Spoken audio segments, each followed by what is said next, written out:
when we had seen the news, what had happened to you and this injury that's ravaging its way through women's football, and it happens to you when your country are hosting the Euros. I mean, my heart was broken for you. How are you doing? Getting injured so shortly before the Euros starts is it was a big shock for sure. It went through my head. I was wondering if I even should be at the Euros, because I don't want to take anyone's space who's 100% fit. For a really long time, I think my body has sent me signals and I've been ignoring them. Up next, it's Spain, and it's like, oh my gosh, really? They're playing better than I was expecting them to play. Lucy Bronze wanted a tune and I didn't have it on my USB stick. It's amazing that I get to, play music and get to go to these tournaments and merge those two worlds. But I think they've stabilised a little bit. I think Alessia's been amazing.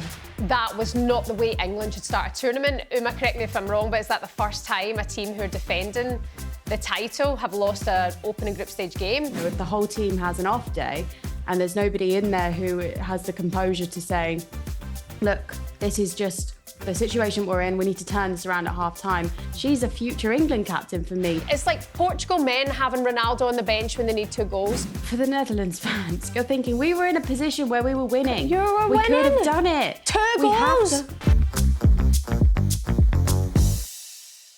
Hello, how are you? And welcome back to the Kick Back, sponsored by LG and its All-In Pledge campaign. Show your commitment to the Lionesses and the Red Roses this summer by heading to lg.com/UK/pledge. You can sign up to the Pledge campaign and opt in for the chance to win an LG TV and soundbar. Remember, watching changes everything. My name's Shebahn Aherne. Coming up for you on the show today, we've got former Chelsea player and Switzerland striker Ramona Bachmann joins us to discuss sadly missing out on a home tournament due to one of those ACL injuries. Plus, Lucy Monkman, aka DJ Monki, joins us to discuss England's group stage performances and what it's like DJing at the Lioness HQ. And talkSPORT's women's football reporter Gurav will be with us from Switzerland as we look ahead to the knockout stages. We're well and truly underway. Stay with us. Don't forget to like, subscribe, and get in the comments. I have to say, I've absolutely loved the tournament so far. It's been full of kind of shocks and surprises and turns along the way. And I hope you're enjoying it too. Stay with us for all of our content. We have you covered here on our talkSPORT's Women's Football channel and here on the Kick Back. And our RLJ is back next week as well, I believe. Our Russia, who's been taking our holiday. It may be one of the weirdest times of the year to take a holiday if you're a footballer, but she's back with us next week as well. Pleased to say, though, with us now from Switzerland is Switzerland striker with only over 50 caps and 60 goals for our country, Ramona Bachmann. Hello, Ramona. How are you? Hi, I'm good. And Good. you? So, yeah, I'm very well, thanks. So you're at home now, right? You're in Switzerland, or are you in Houston? Where are you? I'm in Switzerland, staying with my parents at the moment. I'm starting my rehab here in Switzerland. I've done the surgery here in Switzerland. After the Euros, I will probably head back to Houston. Oh, do you know what, Ramona, when we had seen the news, what had happened to you and this injury that's ravaging its way through women's football, and it happens to you when your country are hosting the Euros. I mean, my heart was broken for you. How are you doing? To be honest, I'm doing okay right now at the moment, but it was a tough moment, definitely. I mean, to miss the Euros so shortly, getting injured so shortly before the Euros starts is a tough situation. Also, when it happened, I knew right away this is a serious knee injury. So it was a big shock for sure. I mean, yeah, I don't want to be negative about it, but for me, and for so many people, especially in this country, here in England, you were Switzerland's women's football for quite some time. You know, you are a big reason as to why Switzerland are where they are on the map for women's football. So to not see you part of it is a great shame, and we're all thinking about you for that. Yeah, I mean, I think it would have been definitely a big highlight for me in my career. I've been playing for the national team for 18 years, and I've been very lucky too. I've been going through my career basically without any big injuries, and then it's devastating to have to pick up such a big injury just so shortly before the Euros. But I have to say, at the same time, I have struggled a bit just before the injury happened. Don't know if you heard about it, but I've been in a mental health clinic in December and January. After I came out, I started my training quite soon, quite fast again, because I knew there's the Women's Euros at home that I definitely want to be part of. But I could feel mentally, I'm feeling really, really well. But physically, I think my body was not where I wanted to be mentally. So this was a big frustration for me, and I think just before the injury happened, I was struggling. I had a lot of pressure, but mostly against myself, against the time, because I knew in 3 weeks I had to be at my best level. But I couldn't really see myself at the best level within 3 weeks, and that was hard for me. And I think maybe this is a reason also why this injury happened. I feel like my body was just telling me, stop, you need to look after yourself. You're not ready. It's interesting to hear your thoughts on that then, considering you are going through what was mentally a hard time, where you knew you weren't completely all up in good mental space as you usually are, and the fact that they think there might be a link between how you are in your head as to how your body reacts when you're not on top of your game mentally, that you think there might be a link there as well. I do believe that there's a link for sure. Because I can say before the injury happened, the same training at the warm-up, I could feel that it took me quite a long time to warm up. And that was not the only training I felt like this. It was like this the whole week. I haven't felt completely myself. I felt less explosive. I felt a bit more stiff than I usually do, just not how I'm used to have my body. And so this was hard for me, and actually before the training, it went through my head. I was wondering if I even should be at the Euros, because I don't want to take anyone's space who's 100% fit. But at the same time, I was thinking, okay, I deserve it because I've been playing for this national team for 18 years. Obviously, I want to give myself this 3 weeks to make sure I get to the best possible shape. And I also thought I am important for this team with all my experience. So I definitely want to give myself the chance. And in this training, the injury happened. So I think it's an interesting part, this mental and physical is really connected. And I think more than we actually believe. And it's good to hear you speaking out about that and being clear with your thought process on it, because some players still aren't able to put the links together. The day that they had done their knee and had that injury, was it menstrual cycle? Was it not? Was I tired? Was I not? Had I been loading too much in the week up into that injury? Had I not? They're still trying to get all of that right and the scientifics behind it. So I'm glad to hear you clearly having your own view on what's happened to you. Yeah, I think sometimes it's hard to tell why it happened. I believe that there's always multiple factors that come together.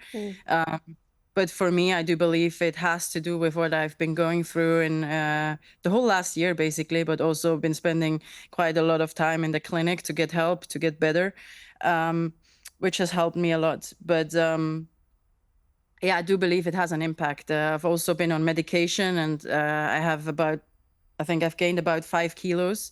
Mostly, we guess it's because of the medication.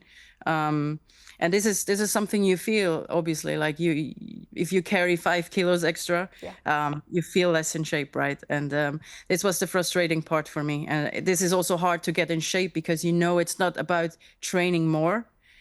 It's about, actually, in my case, it was about getting more recovery in, because my body, if you have water, like that's what happened. I have water in my body, water storage. I don't know the real word in English, but so it's all about getting the recovery right. And if you're doing a preparation for the Euros, we all know, then you're training twice a day sometimes. Yeah. So I think it's been a combination of things. Can I ask, Ramona, if you don't mind me asking, about the struggles that you've had with your mental health? I mean, do you know where that stemmed from, and how are you doing now? I'm doing very, very well. I'm happy about that. I'm happy about my process. I'm happy about that I've been able to open up about it. But yeah, it was a big struggle for me. For a really long time, I think my body has sent me signals and I've been ignoring them. I think this has been going on for about 3 years and I've been ignoring it until I think the insomnia came. And that's when the struggle got worse, because I was still training, I was still playing games without getting any sleep, and this really takes on your body. And at one point, I just completely broke down, and I needed to get help. Gosh, well, good for you for being open about it as well, because, like you say, you bottle these things up, you ignore it, it can only get worse. And you know, it's nice to see you sitting here now smiling, albeit it must be a really tough time. Yeah, thank you. Yes, it's been definitely the toughest time I've been going through in my life. Also, for me, it was hard while I was in it, I didn't know what was going on. Yeah. I just knew I'm feeling really, really bad. I can't sleep anymore. I can't get any rest. I can't relax. I couldn't even watch a movie anymore because I wouldn't remember what I was watching. And I think I got to a point where the brain was believing everything that I was thinking. Like, it couldn't make the difference anymore between reality and thoughts. And that's when it gets to a really scary place. And yeah, to be honest, I think sometimes it's really hard to know where it comes from. I think it's probably a combination for me from the sports, from the pressure that I've built up over many, many years. I've been just pushing myself to the limits for more than 18 years. A lot of traveling, a lot of things that is hard for the body, and never really had a longer break. The other part, I think, had to do with actually something positive, that I met my wife. And from the moment on, we realized that we're right for each other. We want to spend the rest of our lives together. That's when I started to get anxious about something happening to me or something happening to her. So we're not able to live this life together that we want to live. So to be honest, I can't tell you what the trigger was, but I just know that I needed help, and I got the help, and I'm so happy about that. Good for you. Fair play to you, honestly, and so clear with your delivery as well and talking about it. So obviously you're getting the right help and you're processing everything really well. I don't mean for that to sound in any sort of, I don't know, patronising way, but you seem very clear with your thoughts, which is good to hear. Has the tournament been a welcome distraction in all of this, Ramona, or has it been in a way a bit harder for you? It's been a combination. I think the first game was really hard to watch. Yeah. So at the same time, I felt so happy for the team, for the women's football in general in Switzerland, because I think the support we've gotten here in this country, honestly, I haven't been expecting this. So it was a really, really emotional day for me. Obviously, I wished I was there on the pitch with my teammates and help them, because you feel very helpless if you sit on the stands and you can only watch from the outside. So that was tough. But at the same time, I feel like for the first time in my life, I have some time to just for myself, and I can do some other things. I can participate to support women's football maybe in another way. Normally I would be on the pitch, but now I'm trying to do stuff off the pitch to help support and promote women's football. So this is something I enjoy as well.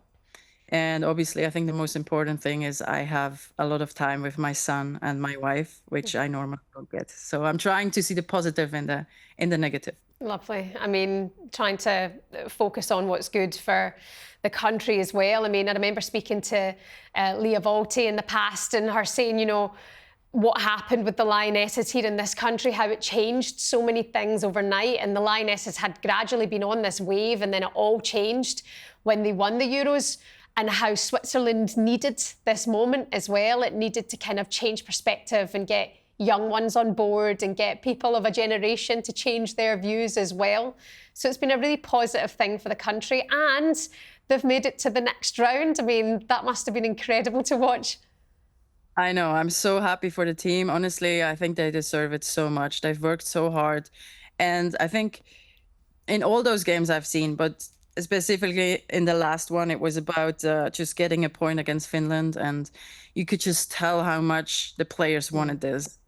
Playing a home Euros, getting all the support from all the fans in Switzerland, and you could just tell how much they wanted it, and that's why they scored this goal, and they deserve it so much. Yeah, I mean, the scenes, the full-time scenes, the tears, the elation from the players, it's just like, oh my God. I mean, I'm a melt, Ramona, I'll be honest with you, I'm melt at everything. And, you know, I was just looking at the pictures of Leah Volti, who you'll know her better than I do, but she's, for me, every time you see her, she's just a lovely, polite person. And you could just see how much it meant to her, you know, just getting that qualification to the next round. So up next, it's Spain, and it's like, oh my gosh, really? It's like, it feels like a flashback a little bit, because we played them at the World Cup as well in a knockout. So yeah, I mean, nothing easy. I mean, they're probably the favorites to win the tournament. Amazing team. I think we're just gonna try our best, you know. I think with all the fans and the support, we can definitely raise the level even more. You can tell that the team has, I think they have overcome their level that they're normally playing. I think they're playing better than I was expecting them to play. Wow. And this is thanks to all the support we're getting. So it's going to be tough, but I believe there's still a chance. It's football, it's a game, 90 minutes. So yeah, I still believe that there's something to. I like it. I like it. I mean, like you say, it's not going to be easy. It's the blooming Spanish. They're the world champions. But this is knockout football, and anything's possible. And they have been a joy to watch. And, you know, that support is everything. You know, the crowds have been absolutely fantastic. All of the games, you know, stacking out the stadiums nicely on one of the most beautiful backdrops I think we've ever seen in football. I mean, the place looks absolutely stunning. Can I come and stay at your house? I'll help with your son. I'll show you Switzerland. It's amazing. There's so much to see. Yeah, absolutely gorgeous. And like we say, a delightful time for Switzerland fans and the young boys and girls looking up to. The next generation as well looks promising for Switzerland. Can I ask you about that then, Ramona? Like you say, your place in football now, whilst you're rehabbing and going through this injury, would you like to kind of, you know, go into grassroots in Switzerland and make sure that it's been done properly and make those changes? Yes, I do feel like I have a lot of experience. I've played in so many countries and I've seen so much. I also seen Swiss women's football grow, and it's been a slow process. And now I feel like through these Euros, we've done a big step. And yeah, I mean, with all the experience I have, I do feel like I could have an impact to change things for sure. I know what's needed. I know what needs to change. And at one point, I guess you're definitely going to see me working around this because, yeah, I want to help. I want to help it grow, and I want to make it possible for the new generation. Yeah, well, it'll be good to hopefully have you part of that team pushing it forward in the right direction. Listen, thank you so much for being with us today. I feel that we could sit and chat all day. Good luck to the Switzerland against the Spanish, and good luck in your rehab and your journey as well. Yeah, appreciate it. Take care. Ramona Bachmann, Switzerland international there from Houston Dash as well. Joining us in the kickback. Wow, I didn't know the details there of what Ramona was going through, but we wish her all the best.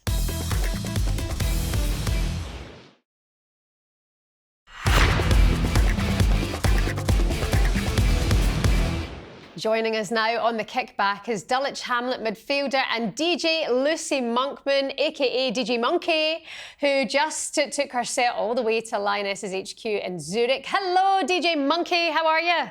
Morning. Yeah, I'm good, thank you. How are you? Yeah, I'm very well, thanks. Whereabouts are you in the world right now, Lucy? Are you still out in Switzerland?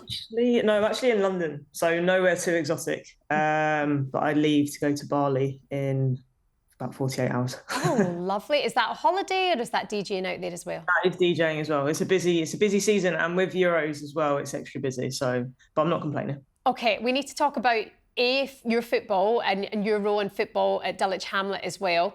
But before we get to that, how I mean, obviously you're an international renowned DJ, but how do you end up DJing with the Lionesses? I mean, that's quite cool. Yeah, I think the first gig I ever did with them was Trafalgar Square, actually, when we won a few years ago. And I Ah. got this call about 24 hours before the final. I was lucky enough to go, and they said, "Look, if we win, can you be at Trafalgar Square tomorrow morning at 8 a.m.?" And I was like, "Absolutely."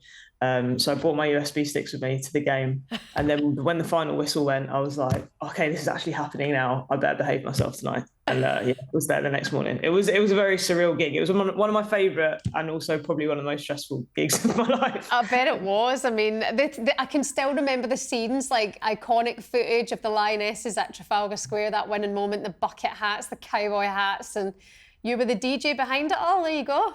Yeah, I was tucked on the side, but one thing I remember very vividly is that Lucy Bronze wanted a tune, and I didn't have it on my USB stick, so I had to turn around to the guy and ask to plug my phone in because they just wouldn't get off stage. They're having such a good time, So you can't What was make the it get. song? Can you remember?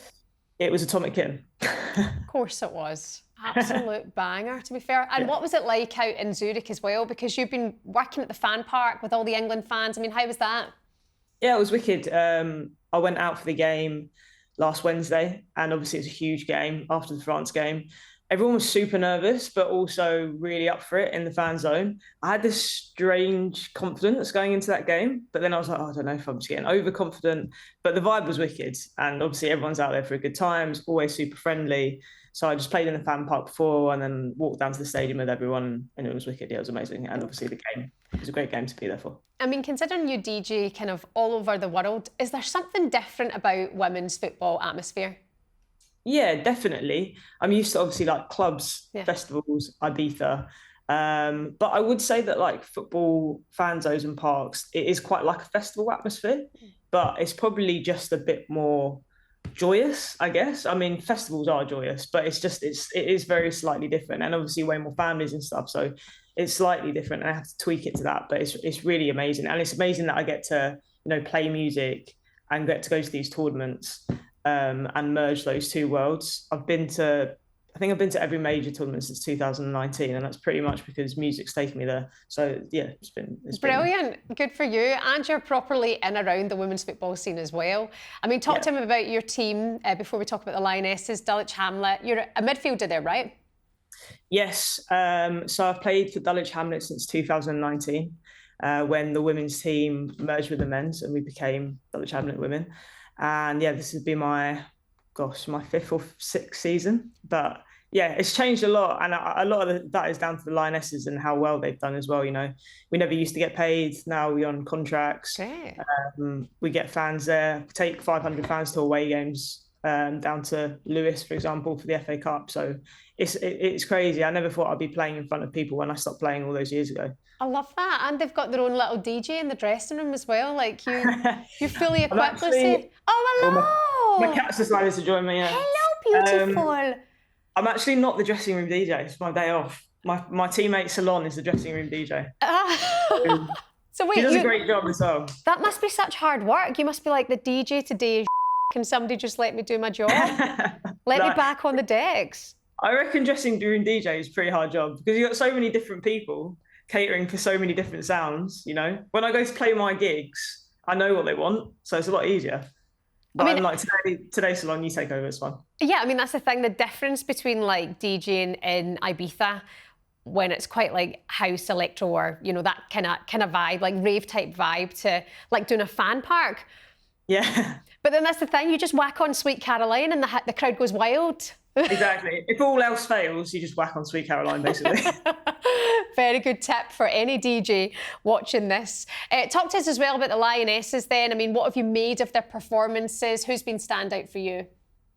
Yeah, I think I watched the France game here in London at a few fan zones, and obviously it was disappointing, but I think the thing that stood out to me was the post-match interviews. So the next day I watched back the interviews, and I just noticed that all the players just seemed really, really mad. And that kind of gave me confidence going into the game against the Netherlands. I was like, you know what? I just really think they're going to turn out for this game. And yeah, that's exactly what they did. I wasn't sure if it was going to be a close game or it was going to be a bit of a battering. I feel like it was going to be one or the other. And luckily for our entertainment, it was the latter. But I think they've stabilised a little bit, and obviously going into the Sweden game is really hard. It's a hard team, and yeah, they sort of blew Germany away the other day. But also, I felt like Germany kind of capitulated after the red card. So I think it'll be a good game. But again, I feel pretty confident going into it. I mean, I feel confident for the Lionesses. I think, with no disrespect to Sweden, I don't know why maybe they've been underestimated going into this tournament. I mean, up there for the favourites, it's Spain, England, Germany, France. But looking what they did to Germany shows they can be such a threatening side. Yeah, totally. And I was surprised by the Germany score, obviously, but once a red card gets shown, the game's completely different. Yeah. And then in terms of like who stood out for me, I think Alessia's been amazing. I know that she only got a goal last night, but that game against the Netherlands, you know, she hat-trick of assists, yeah. So, and I'm an Arsenal fan, so a little bit. Oh, I see. So wait a minute, have you DJed yet for Arsenal? I haven't. I've worked with them quite a few times on like campaigns and stuff, but no. So yeah, if you're watching, I'm up for it. Guys, if you do work at Arsenal and you're with us, and I know a lot of them do watch, by the way, like Yannick at Operations. Yannick, if you're watching and you need a DJ on match day, hit up her Lucy, okay? Yeah, I'll stick my hand up. Lucy's your gal. By the way, which reminds me, Rusha and I, Rusha is normally here with me, we have a live show on the 26th of September and we're looking for a DJ, so... Oh, there you go. Now I've asked you live on air, Lucy. Yeah, from about. She's like, oh, you're breaking up. Oh. Off. I mean, what about the chances then of them going on to retain the European Championships? Are you confident about that, Lucy?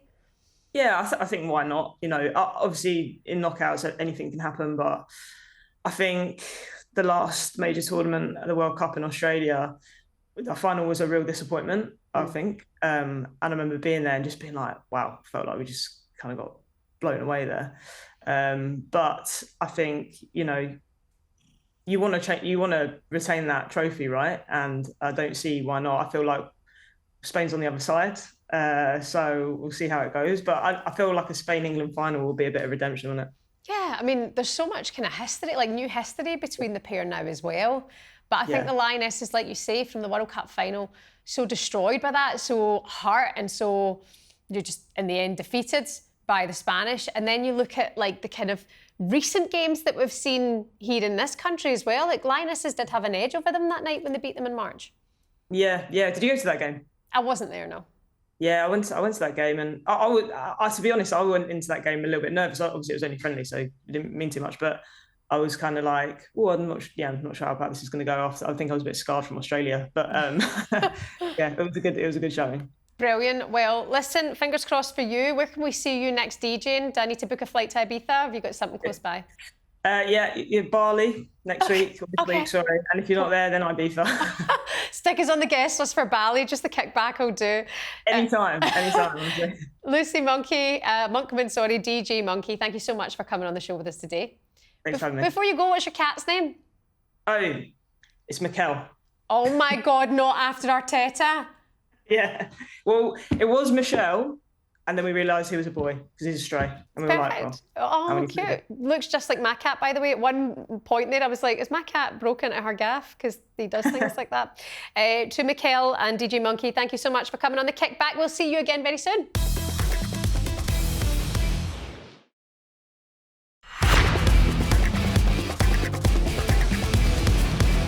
Today's show is brought to you by LG and its all-in pledge campaign to increase viewership across women's sport. By signing up and pledging to watch more women's sport this summer, you'll be part of the drive to increase investment, grow the game and create opportunities for young girls to get involved themselves. Remember, watching changes everything. Let's hear now from LG's ambassador, Millie Bright. But with so many of our Chelsea teammates playing in the Euros this summer, how is she going to support everyone? I'm really proud of everyone. I want everyone to do really well, and I think just on the Euros, I've said it before, this is going to be the hardest tournament so far in the women's game, and I think the levels are so high and it's going to be super competitive, but we ultimately need that as well for the game to keep growing and, you know, for people that are watching to be entertained. That's why we play. We want to entertain the fans, whether it's the ones that are there in the stadiums or the ones that are, you know, all over the world watching. So I want it to be a super competitive tournament. Of course, I want England to go all the way and win. And, you know, batter every single team that they face. But I have got a lot of teammates that are playing, and I'll be really proud to support them all and to be watching them and cheering them on. But yeah, just hopefully they don't do too good against England. Yeah, that's the thing. It's like there's such a rivalry. You want to win, but you love these people as well. It's tough, you know. It is tough. But yeah, I'll await my shirt. If someone could make it, that would be great. There you go. Somebody do it. Athletes are often seen as role models as well. How important is it to have that duty on the pitch and off the pitch? There's a different pressure now on athletes in this day and age. Yeah, definitely. I think players probably just thought before that their responsibility was just on the pitch as a role model, and I think now when things are getting, you know, everything's more intense, whether it's commercially, whether it's media, social media, I think, you know, being more of a role model off the pitch is probably, you probably scrutinise a lot more now off the pitch than you are on the pitch, to be honest. So I think everyone within the women's game, I've had this rule since day one, is you have a responsibility to leave the game in a better place, and you have a duty of care to improve the game, because it's not where we want it to be. And that's the beauty of being in the women's game, is the bar is never set. Like, we always keep pushing it. We want more. We push for more. So I think it's always carrying yourself in the right manner, but also just being real. I think that's something I love about the women's game, is we behave as humans, like we are humans, and we'll say it over and over again until the outside people understand it a little bit better, is that we have emotion, we have feelings, we are not robots, we do normal things in life, we also make mistakes, we also are going to lose, we're going to win, we're going to draw, some of us have trophies, some of us don't. We have bad games, we get injured, we struggle mentally, we struggle physically, and I think sometimes that is still undervalued and still forgotten. And you know, the schedule is absolutely manic, and you just can't fit everything in, and there's dips in performances, and you know, you're scrutinised for this, and that's not good enough. But yeah, I think ultimately we keep shouting it from the rooftops, and we're not afraid to stand out and, you know, speak what we believe in. And I think we do it for each other, which is something I absolutely love about the women's game, is we're a community, we're a family, no matter whether you're rivals or whether it's the championship or the WSL, like we're all working to get to the same point, which is to keep raising the bar and improving the game and taking it to another level and making sure that the next generation don't have to go through what we've been through. So I think we do have to take care of each other along the way. Don't forget to head to lg.com/UK/pledge. Sign up to the Pledge campaign and opt in for your chance to win an LG TV and soundbar. Remember, watching changes everything.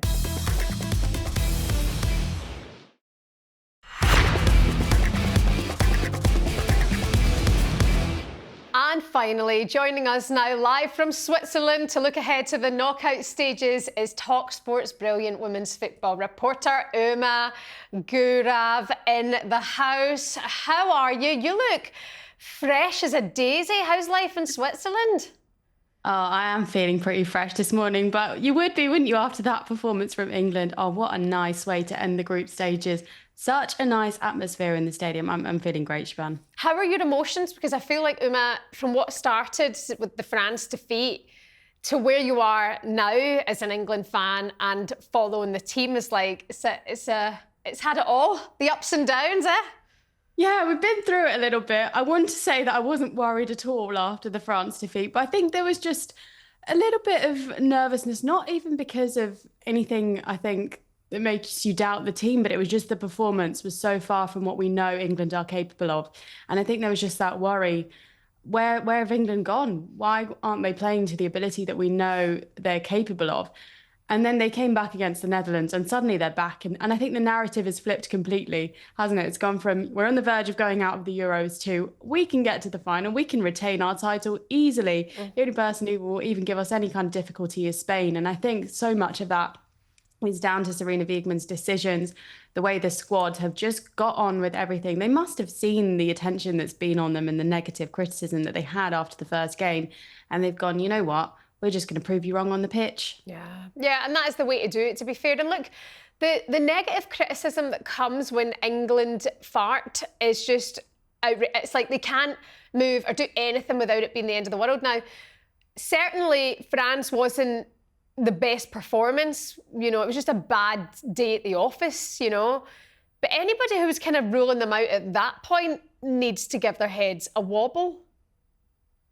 Yeah, for sure. Because at the end of the day, I think we always spoke about this group as being the group of death, but I'm not really sure people actually clocked what that was going to mean for England. Going up against France, one of the best teams in the world, in your first game at a major tournament, when the pressure was on you to perform, it was really hot that day. I think there'd been a lot of squad changes heading into this tournament. Serena Wiegmann had to deal with a lot. The players had to deal with a lot.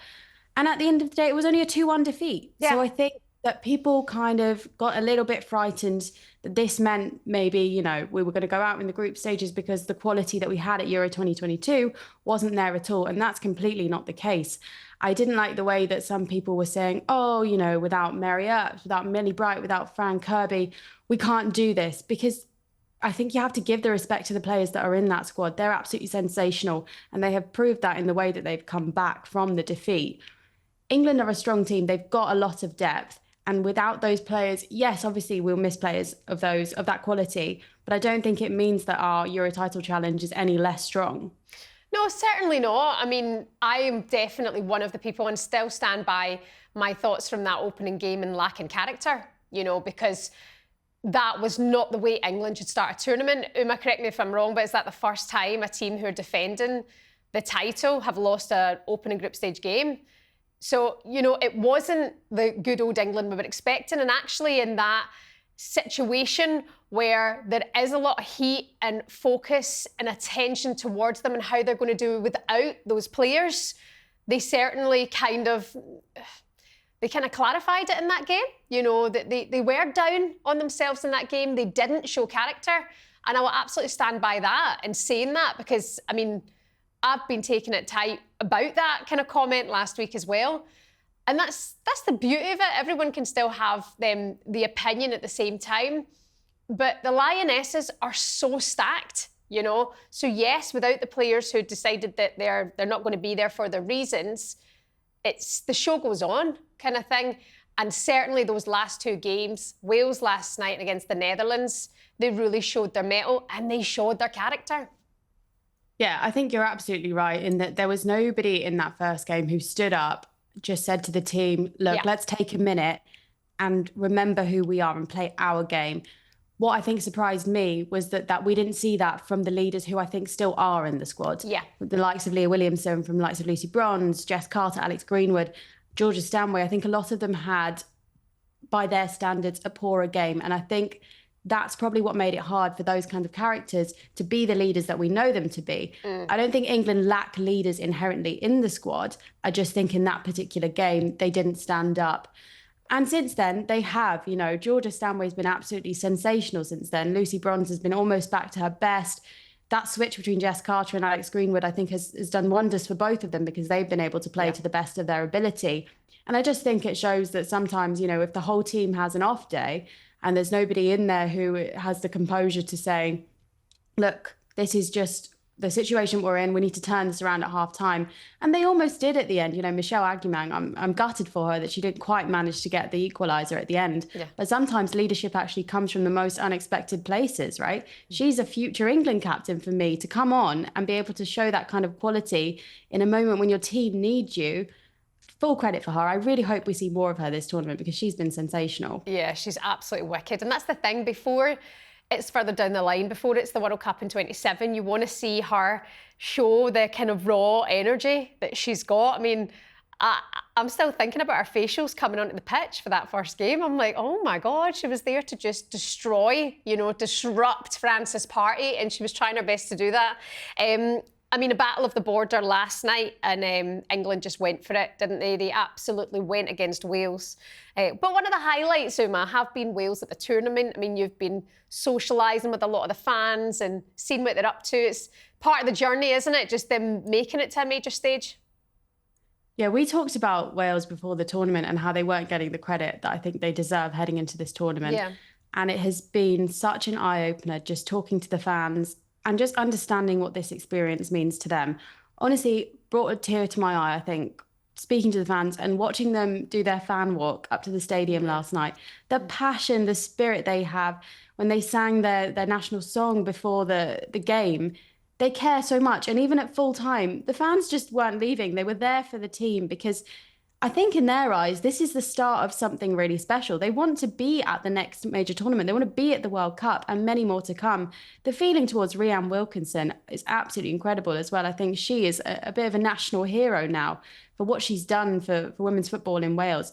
Yes, I know they're going to be going home, but I think they can go home with their heads held high. They certainly put up a fight against France. And I think while they'll be a little bit disappointed that they didn't manage to challenge England a little bit more last night, that goal from Hannah Kane was absolutely spectacular. A friend of the show, I know.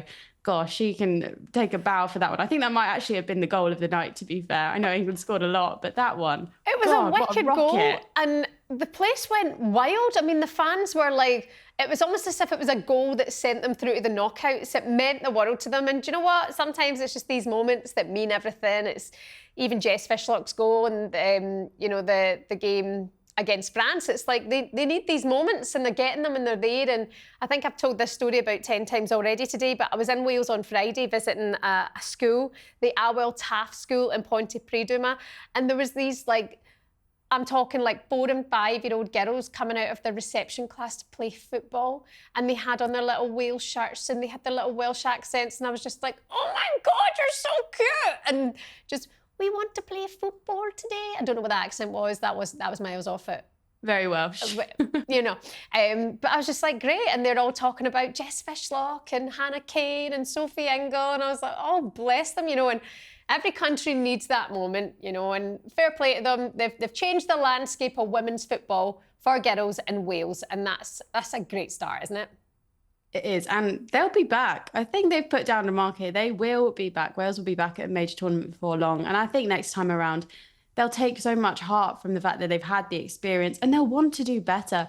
I loved the way they were speaking in the press conference, saying that the pressure was on England and that they hadn't given up on the possibility of getting through to the knockouts, even though it was mathematically quite unlikely. Yeah. The fight was there, and that's what you have to have going in as the underdog. You know it's going to be hard against the defending champions. It's always going to be a game that, you know, you're going to struggle in, I think. But they've gone up against France, the Netherlands, and England at their first major tournament. It doesn't get any harder than that. And the next time they come back, they will be so much more equipped, I hope, to do better. Yeah, exactly that. No, fair play to Wales. Well done. Take a bow.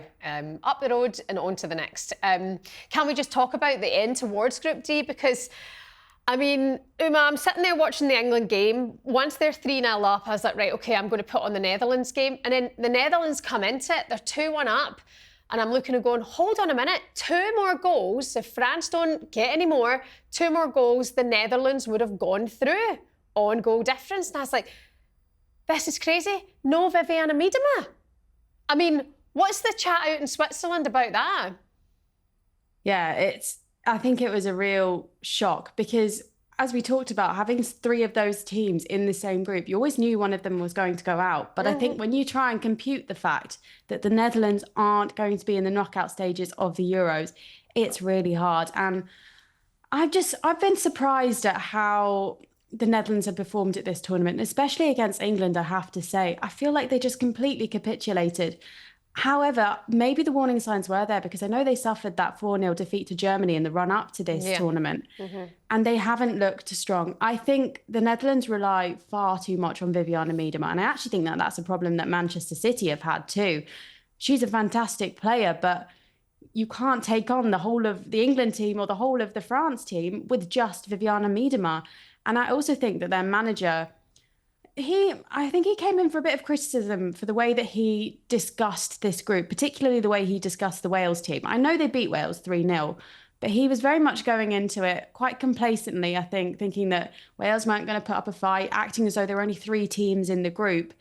And I'm not sure if maybe perhaps there wasn't enough respect shown to the group that they were in, because the Netherlands are going out and they shouldn't really be going out under the circumstances that they're going out in. They've conceded a lot of goals.